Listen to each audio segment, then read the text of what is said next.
El aire en la sala era frío, controlado. Ante una sola pregunta, el príncipe Harry se congeló, y en el silencio que siguió, una verdad se escapó. No como un rugido, sino como un susurro helado, que la libertad puede parecerse mucho a una jaula. La detonación fue silenciosa, pero el eco destrozó un reino entero. Sucedió como lo hacen todos los desastres reales, silenciosamente, detrás de puertas cerradas. La semana pasada, dentro de los muros de una cumbre de bienestar privada en California, el ambiente había sido meticulosamente diseñado para ser un santuario, un refugio contra el ruido del mundo. Había pocas cámaras, apenas un murmullo de prensa y una expectativa nula de titulares. Esto, se suponía, era una habitación segura, no un escenario. El príncipe Harry, el hijo pródigo de la monarquía, apareció ante la selecta audiencia. Su postura era relajada, su sonrisa ensayada, pero sus ojos llevaban el peso de un exilio autoimpuesto. Parecía inusualmente reflexivo, un hombre despojado de sus uniformes y títulos, hablando con una suavidad calculada sobre bienestar, identidad y la compleja arquitectura de la paternidad, lejos de la tierra que lo vio nacer. Sus palabras, al principio, eran como una niebla suave. Admitió, con un tono que bordeaba la nostalgia, que extrañaba el Reino Unido, que extrañaba fragmentos de su antigua vida, los paisajes, los sonidos, las texturas de un hogar que ya no era suyo. Habló con una tristeza palpable de la posibilidad de que sus hijos, Archie y Lilibet, nunca pudieran conocer verdaderamente su tierra natal. No como él la conoció, sino como un lugar vivo, respirable, parte de su propia sangre. Durante un instante, sus palabras sonaron a un simple anhelo, una grieta controlada en la fachada de su nueva vida en Montecito. Pero en la casa de Windsor, como en las grandes tragedias de la historia, las grietas nunca son accidentales. Son presagios. Son el primer indicio de que los cimientos, que se creían de piedra, siempre fueron de arena. El aire en la sala era denso, pero no de celebración. Era frío, controlado, calculado. Cada silla había sido colocada con un propósito, cada invitado seleccionado por su discreción. Sin embargo, bajo toda esa ceremonia de seguridad, algo había cambiado. El silencio no era pacífico. Zumbaba con una tensión invisible, como la quietud opresiva que precede a una tormenta violenta. Nadie en esa sala, y mucho menos el propio Harry, podía saber que estaban a segundos de que el protocolo no escrito se rompiera, a segundos de que la narrativa, cuidadosamente construida durante años con entrevistas, documentales y declaraciones pulidas, se hiciera añicos por el impacto de una sola pregunta.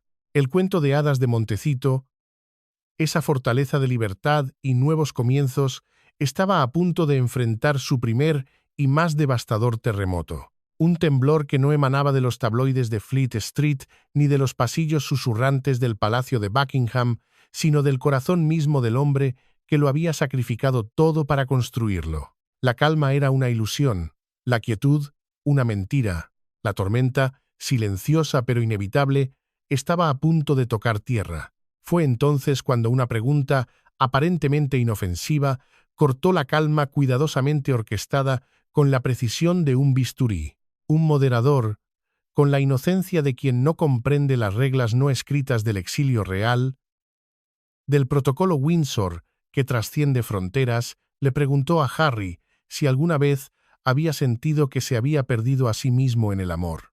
La pregunta quedó suspendida en el aire, simple, directa y absolutamente letal. Según los presentes en la sala, Harry se congeló. No fue una pausa dramática para causar efecto, fue una parálisis involuntaria. Su expresión cambió instantáneamente. La sonrisa ensayada, esa máscara que había perfeccionado durante años de escrutinio público, desapareció. Sus hombros, antes relajados, se tensaron visiblemente, y la pausa que siguió se sintió pesada, no planificada, cruda. El silencio en la habitación zumbaba con algo invisible, como la quietud eléctrica que precede a un relámpago. Era el sonido de un hombre confrontado con una verdad que había mantenido encerrada en la bóveda más profunda de su ser. Cuando finalmente habló, su voz no era la del príncipe pulido ni la del activista apasionado. Era algo más antiguo, más fundamental, sonaba como una liberación, un susurro que llevaba el peso de años de palabras no dichas, de dudas reprimidas. Dijo que hubo un tiempo, no hace mucho, en el que ya no reconocía al hombre en el espejo. Creía, con la convicción de un converso, que estaba encontrando la libertad, solo para darse cuenta, tardíamente y con un dolor agudo, de que la libertad, a veces, puede parecerse mucho a una jaula. Esas no eran solo palabras. No flotaron en la sala como una reflexión filosófica, detonaron. El silencio que las siguió no fue educado, fue atónito, una onda expansiva de comprensión que recorrió a cada persona presente. La jaula dorada, ese término que durante décadas se había usado para describir la vida asfixiante dentro del Palacio de Buckingham, de repente había sido redefinida. Para muchos en esa sala, y pronto para el mundo, la dirección de esa acusación implícita había cambiado de continente. Ya no apuntaba a los muros grises de Londres, sino a las soleadas colinas de California. En ese instante, Harry dejó de ser el portavoz de una causa conjunta. Se convirtió, por primera vez y sin guión, en el testigo principal de su propia y silenciosa desaparición. La confesión no fue un acto de traición a su esposa, fue el primer acto de lealtad a sí mismo en mucho tiempo. En cuestión de horas, la detonación silenciosa de esa sala segura se convirtió en una erupción global. El breve clip de la cumbre, grabado con una calidad casi casera, se extendió por las plataformas digitales como un incendio forestal incontrolable. No fue una filtración calculada, fue una erupción volcánica de verdad contenida. Los comentaristas reales, acostumbrados a analizar gestos medidos y declaraciones aprobadas, lo reprodujeron cuadro por cuadro, como si fuera la cinta Zapruder de la monarquía moderna.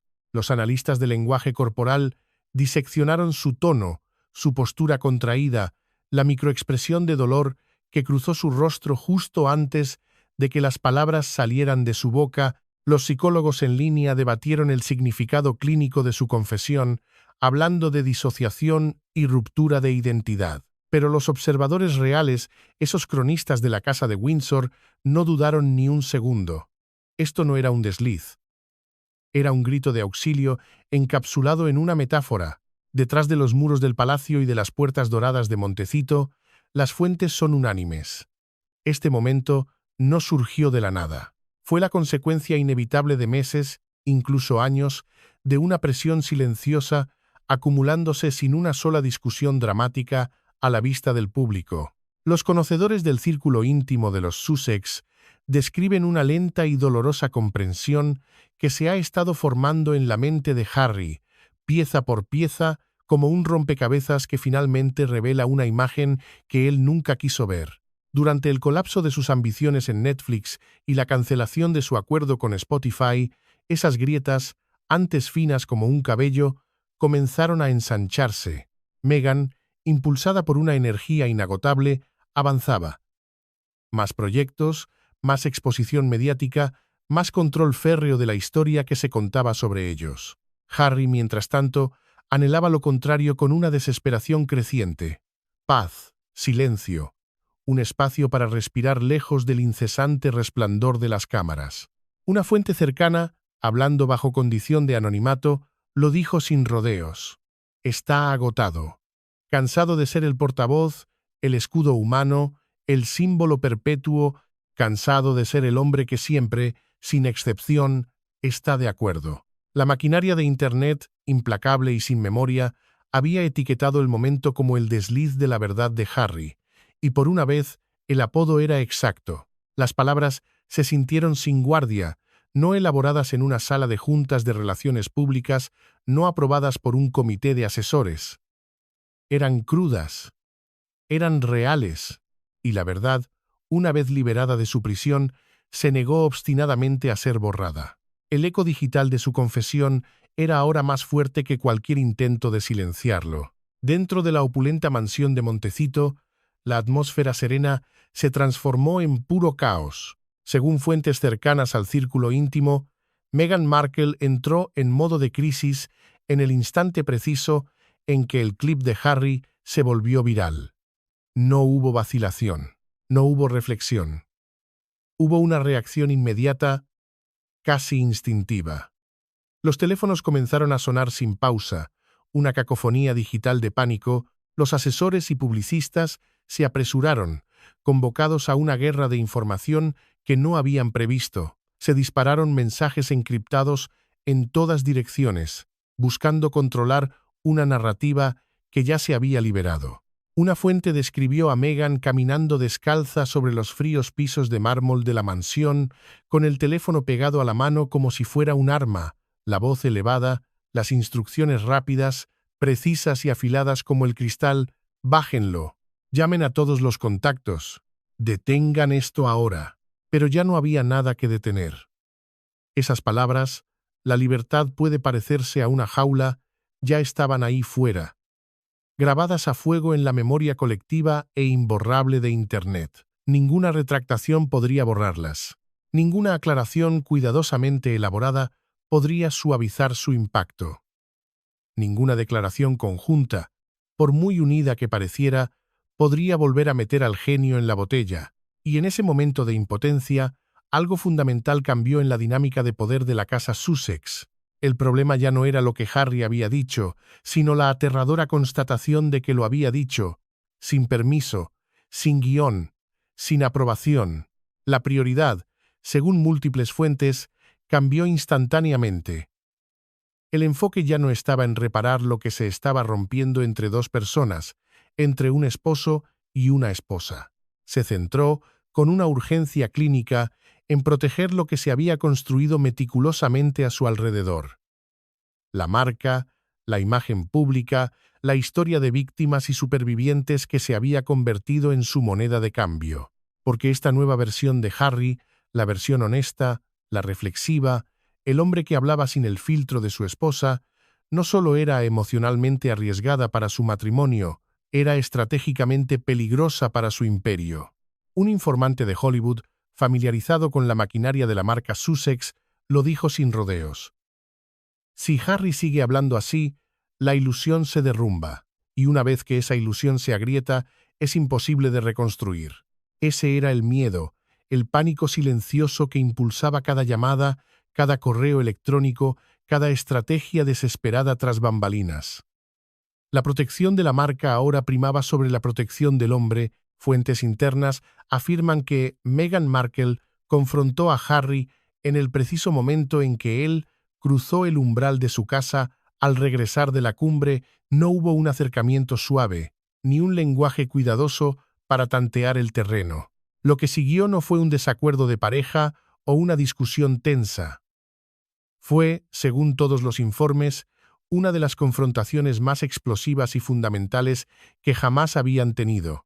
Las voces se elevaron, resonando en los altos techos de la mansión de Montecito. Las acusaciones volaron como dardos envenenados.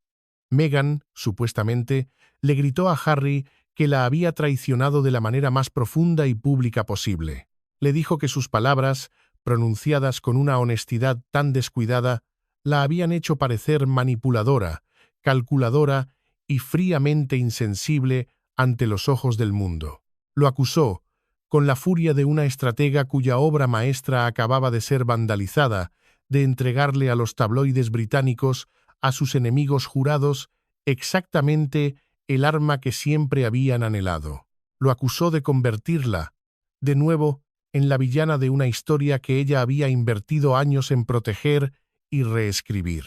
Una fuente afirma que le dijo, con una frialdad cortante, que había destruido todo por lo que habían trabajado, que un solo momento de honestidad impulsiva había deshecho años de posicionamiento cuidadoso. Según los pocos familiarizados con los detalles de ese intercambio, Harry escuchó. Absorbió cada palabra, cada acusación. Pero algo era irrevocablemente diferente esta vez. El hombre que durante años había retrocedido, que se había disculpado, que había asumido el papel de pacificador, ya no estaba presente en esa habitación. No se encogió, no se disculpó, no intentó suavizar la situación o calmar las aguas. Por primera vez en años, no dio un paso atrás, en cambio, se mantuvo firme, y con una calma que era más inquietante que cualquier grito, respondió con 6 palabras que cambiaron la dinámica de poder en esa casa para siempre. 6 palabras que actuaron como un decreto real secreto de su propia independencia. No destruí nada. Solo dije la verdad. El silencio que siguió fue inmediato y pesado, un silencio tan profundo que se sentía más fuerte y más significativo que todos los gritos que lo habían precedido. Luego se informa. Meghan salió furiosa de la habitación, cerrando la puerta con tanta fuerza que hizo temblar el candelabro del vestíbulo. La línea de batalla ya no estaba entre los Sussex y el mundo exterior. Se había trazado, de manera indeleble, dentro de los muros de su propio hogar. La verdad, una vez pronunciada, se había convertido en un arma. Meghan Markle, la estratega consumada, no estaba preparada para permitir que las palabras de Harry se asentaran y definieran la narrativa por sí solas. Según personas familiarizadas con las secuelas inmediatas, se movió con rapidez, decisión y un propósito clínico. En cuestión de horas, se puso en marcha una operación de control de daños a gran escala, una contraofensiva de relaciones públicas diseñada para contener la hemorragia. Se solicitaron favores en los rincones más altos de Hollywood y los medios de comunicación. Se contactó a periodistas de confianza, aquellos que habían demostrado su lealtad en el pasado, y se les filtraron discretamente explicaciones cuidadosamente elaboradas. La respuesta fue rápida, pulida e implacable. Casi de inmediato comenzaron a aparecer titulares familiares en los medios amigos, como ecos de un guión preescrito. Harry está frágil y vulnerable. Harry, agotado por la presión, fue malinterpretado. Las palabras de Harry no significaban lo que parecen significar. Cada versión, cada artículo, cada segmento de noticias llevaba el mismo mensaje subyacente. Reinterpretar el momento, suavizar su significado crudo, redirigir el enfoque lejos de la implicación obvia. Pero esta vez, la estrategia, tan efectiva en el pasado, tuvo dificultades para aterrizar. El clip de Harry no necesitaba traducción. No dependía del contexto ni de un encuadre favorable, era crudo, claro y profundamente personal. Los millones de espectadores que lo vieron una y otra vez no oyeron confusión, oyeron una claridad dolorosa. Y mientras el equipo de Meghan impulsaba la idea oficial de que la pareja era más fuerte que nunca, una fortaleza inexpugnable, Internet reaccionó con algo que no podían controlar ni gestionar. Un rechazo visceral.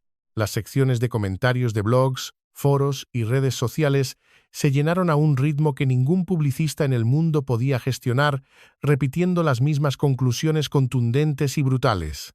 Él parece miserable, ella se está protegiendo a sí misma, no a él. Esto no es amor, es control. Cuanto más se pulía la narrativa oficial, más antinatural y fabricada parecía. Cada intento de suavizar la historia solo atraía una atención más aguda hacia lo que se sentía fundamentalmente falso. Este intento de reescritura no fue una simple campaña de relaciones públicas, fue una purga simbólica. Un esfuerzo por borrar la verdad no autorizada de Harry del registro público y reemplazarla con una versión aprobada. Pero la purga fracasó, porque, para la monarquía y para sus exiliados, el simbolismo siempre lo ha significado todo, y el símbolo de un hombre admitiendo su propia jaula era demasiado poderoso para ser borrado por simples palabras. La narrativa oficial se había estrellado contra la realidad, y en los restos, la verdad de Harry permanecía intacta. Después de la confrontación, después del fracaso de la purga simbólica, la atmósfera dentro de la casa de Montecito, según se informa, se asentó en una tensión constante y pesada. No era explosiva, como una discusión que estalla y luego se calma. Era una pesadez que no se disipaba, un silencio inquieto que lo impregnaba todo.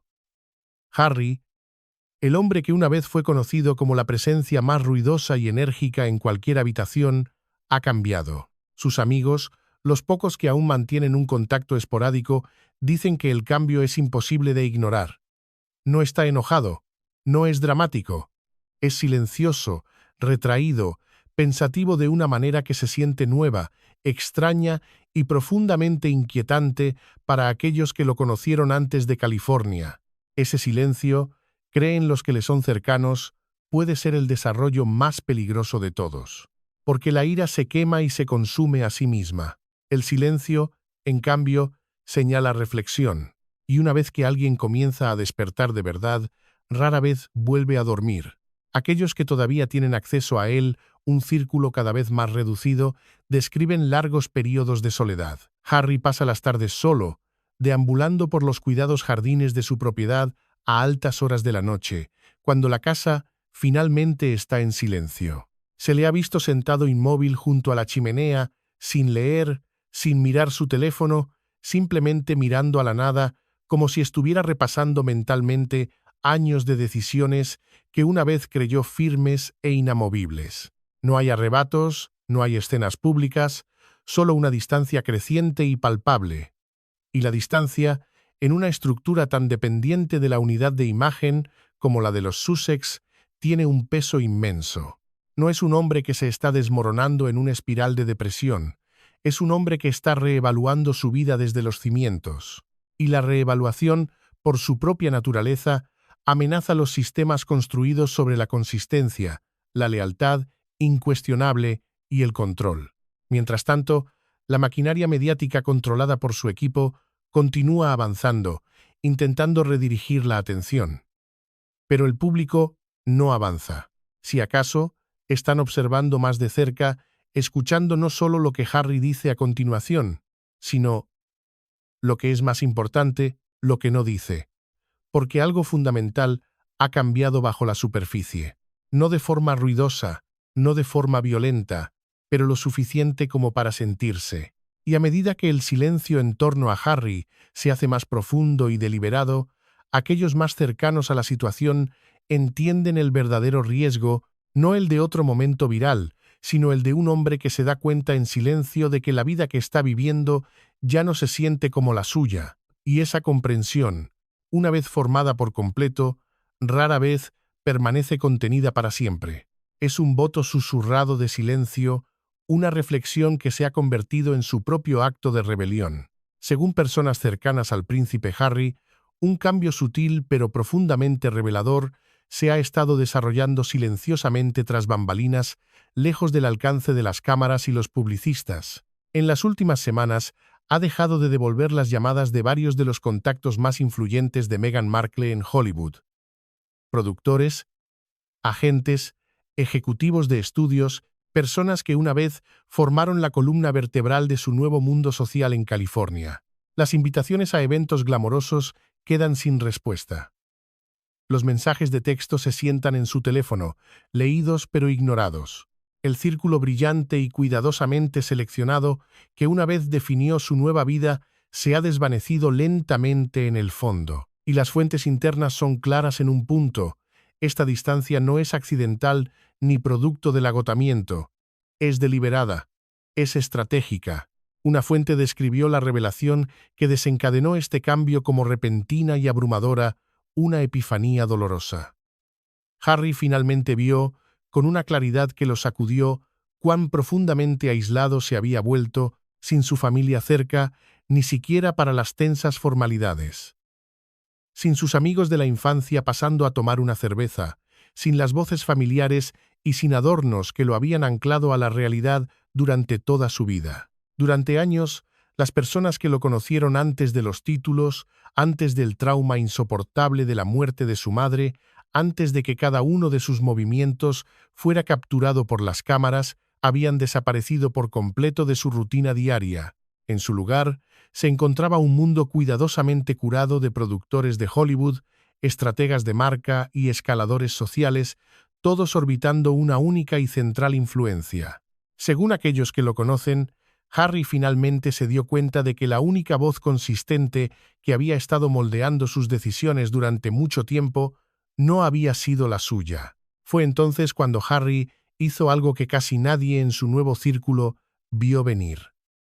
En lugar de redoblar las declaraciones públicas o intentar arrebatar el control de la narrativa, se quedó en silencio. Luego, extendió la mano hacia atrás, no en el espacio, sino en el tiempo, Buscó en su propio archivo gris personal. No llamó a los tabloides, ni a periodistas comprensivos, ni a figuras poderosas que pudieran girar la historia a su favor. Se comunicó con las personas de su pasado, los guardianes de su antigua identidad, viejos amigos del ejército que lo habían conocido como Capitán Wales, sin ceremonia ni expectativas. Un antiguo ayudante de palacio que siempre lo había cuidado, incluso cuando no era conveniente. Estas no fueron llamadas dramáticas ni conspirativas. No hubo ultimátums ni planes secretos anunciados. Insiders dicen que las conversaciones fueron sencillas, cautelosas y profundamente personales. No se trataba de reconciliación con la institución. Se trataba de recordar quién era él antes de que su vida se convirtiera en una actuación a tiempo completo.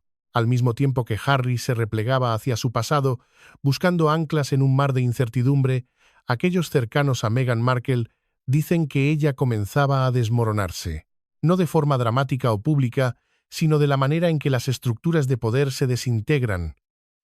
El sentimiento público, que una vez fue su mayor activo y su escudo más fuerte, estaba cambiando rápidamente. El impulso imparable que había rodeado sus acuerdos mediáticos, que prometían revolucionar el panorama de los medios, se había desacelerado hasta casi detenerse. El entusiasmo inicial de Netflix se había enfriado, convirtiéndose en una relación tensa de expectativas no cumplidas.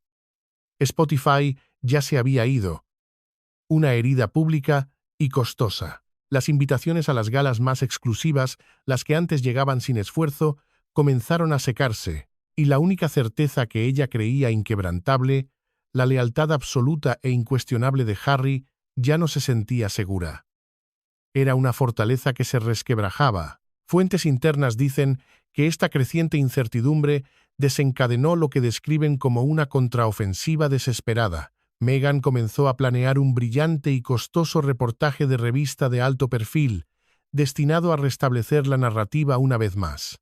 El objetivo era familiar, una táctica probada, pero esta vez impregnada de una urgencia palpable. Reformularse a sí misma como la víctima incomprendida, una mujer injustamente atacada por el misoginia, el racismo y la desinformación. En el pasado, ese enfoque había funcionado con una eficacia devastadora. Esta vez, no lo hizo. La maquinaria de Hollywood no se apresuró a defenderla. Antiguos aliados estratégicos permanecieron notablemente silenciosos. Los editores de moda de las grandes revistas dudaron. Los presentadores de programas de entrevistas buscaron historias más frescas en otros lugares. Incluso los amigos de la lista A, que antes eran apoyos fiables y vocales, mantuvieron una distancia prudente. La simpatía que una vez envolvió a Meghan como una armadura invisible se había adelgazado hasta convertirse en algo mucho más frío e implacable, el silencio. Y dentro de ese silencio ensordecedor, las fuentes dicen que la tensión finalmente comenzó a mostrarse. Un miembro del personal, cuya identidad se protege, afirma haber escuchado a Meghan tarde una noche en una llamada telefónica, con la voz quebrada por la emoción, mientras decía que lo había renunciado a todo por Harry, todo, solo para sentirse ahora, después de todos los sacrificios, pintada como la villana de su propia historia. Era un momento crudo, emocional y profundamente personal. Pero aquí está la verdad que nadie en su círculo íntimo se atrevía a decir en voz alta: Harry no estaba tratando de destruirla. Estaba tratando desesperadamente de encontrarse a sí mismo. Y en la colisión de esas dos necesidades, una de validación externa y otra de salvación interna, la fortaleza que habían construido juntos estaba mostrando sus grietas. El contraste entre sus dos mundos se volvió dolorosamente claro esa misma semana. Mientras Meghan planeaba su contraofensiva mediática, Harry asistió a una reunión privada de veteranos en Santa Bárbara. El evento fue deliberadamente discreto, sin cámaras, sin prensa. Significativamente. Sin Meghan, era solo una habitación tranquila, casi austera, llena de personas que lo habían conocido mucho antes de la salida real, antes de los documentales de Netflix, antes de que California convirtiera su vida en una versión cuidadosamente escenificada de la libertad. Eran hombres que lo habían visto cubierto de polvo en Afganistán, que habían compartido raciones con él, que lo conocían no como su Alteza Real, sino como el soldado. Los testigos dicen que la atmósfera era pesada, cargada de historias no contadas de guerra y pérdida, pero inmensamente solidaria. En un momento dado, mientras compartía sus propias luchas, Harry se emocionó abiertamente, con lágrimas visibles en sus ojos mientras hablaba. Luego, le dijo al grupo algo que se quedó grabado en la memoria de todos los presentes. Una frase que era más reveladora que cualquier memoria o entrevista explosiva. «¿No te das cuenta?», dijo con la voz quebrada, «de lo perdido que estás hasta que alguien te quita la brújula». La metáfora era simple, militar y absolutamente devastadora. Era la confesión de un soldado a sus hermanos de armas. Luego, tras una pausa que pareció durar una eternidad, añadió en voz baja que él realmente pensaba que había estado haciendo lo correcto, que cada decisión había sido para proteger a su familia, pero que en algún punto del camino, en medio del ruido y la furia, dejó de ser él mismo. No fue un momento dramático ni performativo, como tantos otros en su vida pública. Fue honesto, crudo y vulnerable de una manera que pocas personas, si es que alguna, habían visto de él. Esa confesión se movió rápidamente a través de la comunidad de veteranos, no como un chisme jugoso para los tabloides, sino como una genuina y profunda preocupación por uno de los suyos, la vulnerabilidad de un hombre que había pasado años bajo un escrutinio implacable, que había construido muros alrededor de sí mismo, finalmente se estaba resquebrajando. Y aquí es donde todo comenzó a cerrar el círculo. Harry no estaba atacando a su esposa, estaba lamentando la pérdida de sí mismo. Estaba admitiendo, en la única habitación donde se sentía seguro, que había perdido el norte, que la brújula que una vez guió su vida, definida por el deber, el servicio y una identidad clara, ya no estaba en sus manos. Y un hombre sin brújula, especialmente un soldado, es un hombre peligrosamente a la deriva. Poco después de la reunión de veteranos, un periodista con profundas conexiones reales, de esos que operan en las sombras de la información oficial, dejó caer lo que muchos ahora ven como el verdadero punto de inflexión. La revelación final. Detrás de las escenas, lejos de los focos de Netflix y de las estrategias de marca de Archewell, Harry había estado trabajando silenciosamente con una prestigiosa editorial en un nuevo y profundamente personal proyecto. Un proyecto, se nos dice, que Meghan Markle no aprobaba. No era otro documental con guión. No eran unas memorias en busca de titulares escandalosos como Spare, era algo mucho más íntimo, más peligroso y, por lo tanto, mucho más inquietante.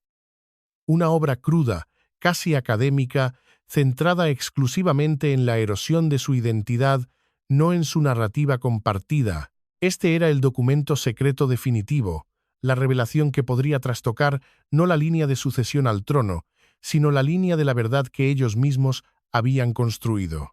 Según personas familiarizadas con los primeros extractos que han comenzado a circular en círculos muy cerrados, el proyecto es sorprendentemente directo, sin filtros, sin giros de relaciones públicas, sin los puntos de conversación compartidos que han definido cada una de sus apariciones públicas. Se describe como una exploración forense de cómo el amor, la lealtad y el sacrificio, cuando se exponen a la presión de la fama y las agendas externas, pueden borrar lentamente quién eres sin que siquiera te des cuenta. Por primera vez, desde que abandonó el Reino Unido, Harry no está contando una historia moldeada por la estrategia o la protección de una marca. Está contando su propia historia, su verdad, no la de ellos. Y eso, dicen los insiders, aterroriza a Meghan más que cualquier titular sensacionalista, porque una vez que el hombre al que ella intentó guiar, gestionar y proteger comienza a hablar por sí mismo, con su propia voz, la ilusión no se dobla, se rompe, la marca que construyeron juntos se fractura. El cuento de hadas se disuelve en el ácido de la realidad.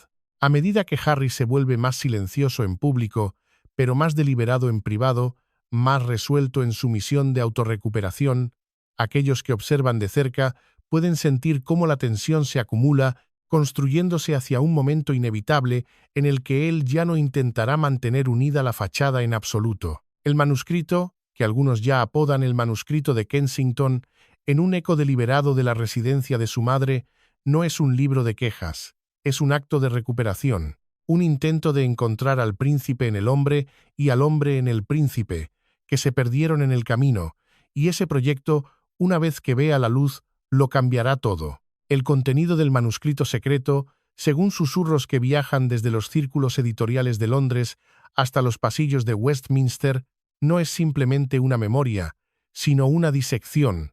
Explora, con una franqueza casi clínica, cómo la identidad de una persona puede ser erosionada, capa por capa, por las mismas fuerzas que prometen protegerla. La línea de tiempo de su vida, tal como él la cuenta ahora, no solo tiene agujeros, tiene heridas abiertas.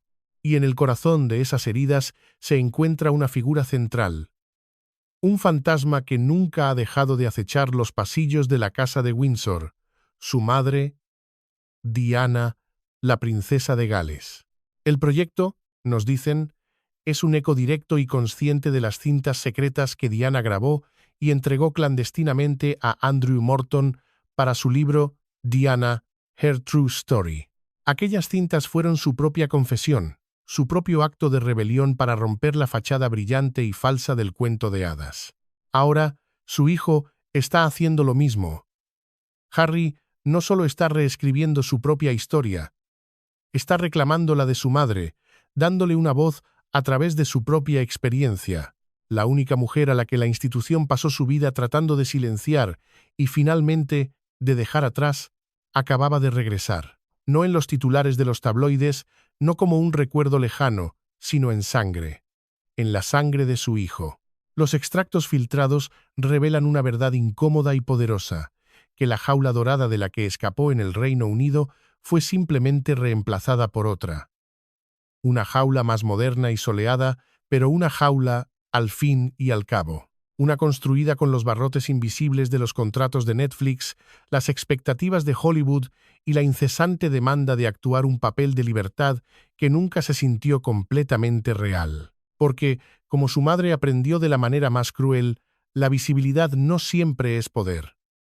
A menudo es una forma de prisión. Los fantasmas no pueden heredar el trono, pero los hijos sí, y este hijo, el repuesto, estaba a punto de reclamar una herencia mucho más valiosa que cualquier título o propiedad. Una herencia de verdad. Una verdad que la corona había intentado enterrar bajo el peso de la ceremonia y el protocolo durante décadas. Una verdad que, al igual que su madre, ahora se negaba a permanecer en silencio. Porque la verdad, como el linaje, está escrita con sangre y no puede ser borrada. La noticia del proyecto secreto de Harry no fue simplemente una crisis para Meghan, fue un cataclismo. Fuentes internas la describen como genuinamente aterrorizada, no por la posible reacción del público o de la prensa, sino por la finalidad absoluta del acto en sí. Esto no era un desliz verbal que pudiera ser contenido por un equipo de relaciones públicas.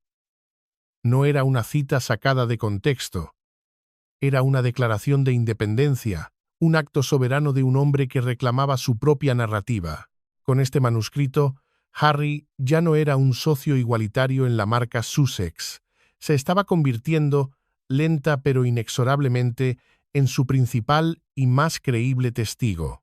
El miedo, según un confidente cercano que ha roto su silencio, proviene de una verdad simple pero devastadora.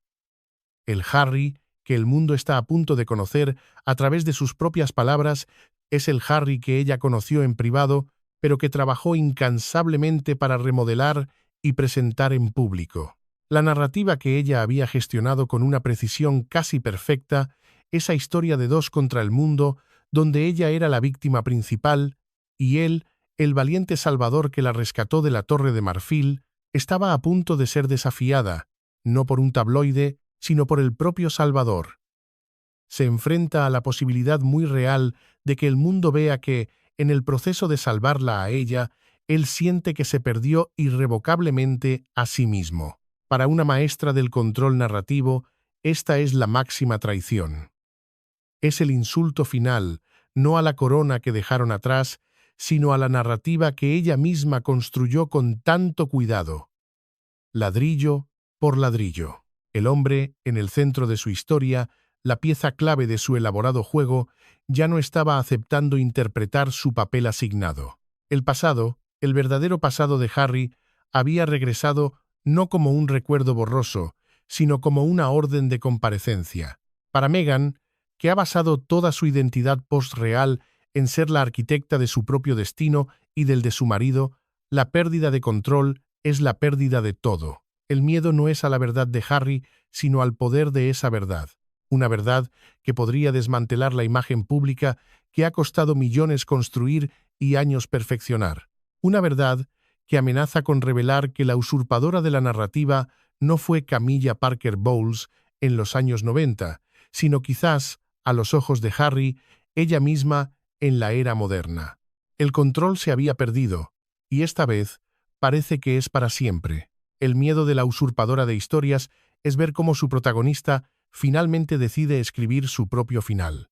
Mientras la tormenta se gestaba en Montecito, a miles de kilómetros de distancia, en los silenciosos y solemnes salones del Palacio de Buckingham, la noticia fue recibida con un calculado y gélido silencio. El Consejo Silencioso, ese círculo íntimo y casi mítico de asesores de alto nivel del rey Carlos, observaba los acontecimientos que se desarrollaban al otro lado del Atlántico no con alegría mal disimulada, sino con una fría y distante validación. Durante años, desde la explosiva entrevista con Oprah, habían sostenido en privado que la influencia de Meghan Markle era total y absoluta, que Harry se había perdido en una narrativa que no era la suya, hipnotizado por una versión de la historia que servía a los intereses de su esposa por encima de los de la corona.